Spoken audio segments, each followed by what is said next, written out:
அவர் உங்களை விசாரிக்கிறவர் ஆனபடியினாலே உங்கள் கவலைகள் எல்லாம், இந்த கவலை அந்த கவலை மாத்திரமல்ல, எல்லா கவலையையும் ஆண்டவரிடத்திலே வைத்து விடுங்கள் என்று சொல்லுகிறார்.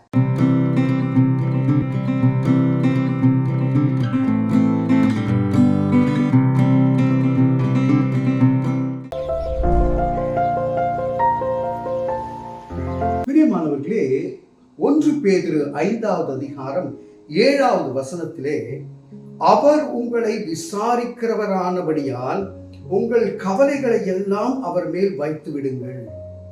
ஆண்டவர் விசாரிக்கின்ற ஒரு தேவனாக இருக்கின்றார். நம்முடைய கவலைகள், நம்முடைய பாரங்கள் எல்லாவற்றையும் நாமே சுமந்து கொண்டு இருந்தார்.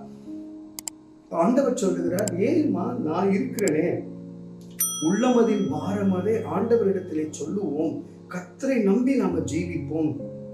அவர் உங்களை விசாரிக்கிறவர் ஆனபடியினாலே உங்கள் கவலைகள் எல்லாம், இந்த கவலை அந்த கவலை மாத்திரமல்ல, எல்லா கவலையையும் ஆண்டவரிடத்திலே வைத்து விடுங்கள் என்று சொல்லுகிறார். நாம வைக்கும் பொழுது ஆண்டவர் தீர்வுகளை கொடுக்கின்றவராய் இருக்கின்றார். ஒரு ஆஃபீஸில் லஞ்ச் டைம் ஆனால் ஒருத்தர் என்ன பண்ணுவார்னா, கடகடன் லஞ்சை முடிச்சுட்டு அவர் டேபிளாக கொலீக்ஸ் கிட்ட போய் இப்படி பேசியிருந்து சில பேர் ரொம்ப சோகமாக இருக்கிறவங்கள பார்த்து விசாரிப்பார். விசாரித்து அவங்களிடத்துல இருக்கிற பிரச்சனைகளை மற்றொரு இடத்துல போய் காசிப் பண்ண மாட்டார். ஆனால் அவர்களோடு கூட சேர்ந்து ஜெபிப்பாராம். ஜெபித்து அந்த விடுதலைகளை சாட்சியாக கேட்டுக்கொண்டிருந்தார்.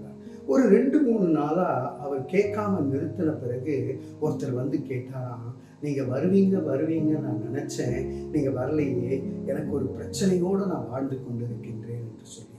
பிரியமானவர்களே, இன்றைக்கு விசாரிப்பதற்கு ஆட்கள் இல்லாமல் பல இடங்களிலே சோர்ந்து போன உள்ளங்களை நாம் பார்க்க முடியும்.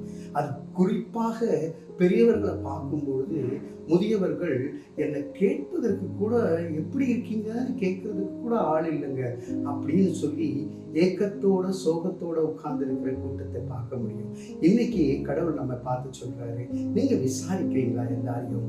அப்படி விசாரிக்கும் பொழுது நாம அவங்களுடைய பாரங்களை நாம சுமந்து கொள்ளுகின்றோம், நாம பரிமாறிக்கொள்ளுகிறோம், அவர்களுக்காக ஜெபிக்கின்றோம். பிரியமானவர்களே, நம்முடைய தேவன் அப்படிதான். அவர் நம்மை விசாரிக்கிறபடினாலே நம்முடைய கவலைகளை எல்லாம் ஆண்டவரிடத்தில் சொல்லும் பொழுது ஆண்டவர் அதற்கு ஒரு தீர்வை கொடுக்கின்றவராய் இருக்கின்றார். இந்த ஒரு நிச்சயத்தோடு சமாதானத்தோடு தலைகளை தாட்டி தேவனை நோக்கி பார்ப்போம். அன்பின் பரலோக பிதாவே, நாங்கள் விசாரிக்கிற ஒரு கூட்டமாய் இருக்க, காசிப் பண்ற கூட்டமாய் இராதபடிக்கு எங்கள் கவலைகளை எல்லாம் உடைய பாதப்படியில வைக்கிறோம். மற்றவர்கள் கவலைகளுக்காக நாங்கள் ஏங்கி ஜெபிக்க கர்த்தர் கிருபை பாராட்டும்படியாக இயேசுவின் மூலம் ஜெபிக்கிறோம் நல்ல பிதாவே. ஆமென், ஆமென்.